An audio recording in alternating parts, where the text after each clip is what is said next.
kung sino ang mauuna sa pila sa patintero, kung kanino mapupunta ang huling piraso ng kendi, at kung paano magtatago ng tsinelas para kunwari tulog na. Masaya ang pagkabata. Gigising tayo ng maaga, hindi dahil may trabaho, kundi dahil may laro. Ang orasan natin ay hindi 6:00, kundi sigaw ng nanay na, "Umuwi na kayo, kakain na!" At sa likod ng masasayang alaala na, yon, nandoon palagi ang mga magulang. Tahimik lang sila, pero laging nakaabang. Bilang bata, akala natin laging galit ang magulang.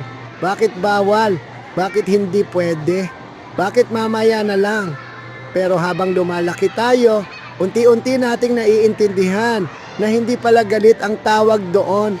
Pag-aalala pala. Kapag sinabi ng tatay na umuwi ka ng maaga, hindi iyon dahil KJ siya, kundi dahil gusto niyang siguradong uuwi ka pa bukas. At kapag sinabi ng nanay na magdala ka ng payong kahit tirik na tirik ang araw, hindi iyon dahil hula siya ng panahon, kundi dahil ayaw niyang magkasakit ka. May mga pagkakataon din na mali tayo. Nadapa, nagkamali, bumagsak sa exam, o minsan bumagsak sa bisikleta. At sino ang unang lalapit? Hindi ang barkada, hindi ang kapitbahay, kundi ang magulang. Minsan may kasamang sermon, oo. Pero kasunod nun, may yakap. At kadalasan may tanong na, "Okay ka lang ba?" Habang lumalaki tayo, nagbabago rin ang gabay. Kung bata pa, hawak ang kamay.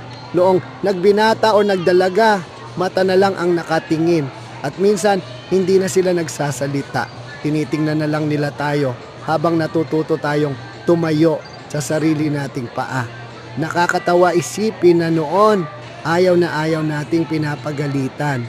Ngayon, minsan nami-miss natin. Kasi ibig sabihin noon, may taong nagmamalasakit, may taong gustong ayusin ka, hindi isuko ka. Ang masayang alaala ng pagkabata ay hindi lang tungkol sa laro, kundi sa mga taong nandoon kahit hindi natin napapansin. At ang paggabay ng magulang ay hindi laging perpekto, pero laging totoo. Hindi nila alam lahat ng sagot, pero handa silang samahan tayo habang hinahanap natin ang atin. Kaya kung tatanungin kung ano ang pinakamagandang alaala ng pagkabata, hindi lang iyon ang saya ng laro, kundi ang pakiramdam na may uuwian. May maghihintay, may magtatanong kung kumain ka na, at may magsasabing mag-ingat ka palagi. At hanggang na ngayon, dala pa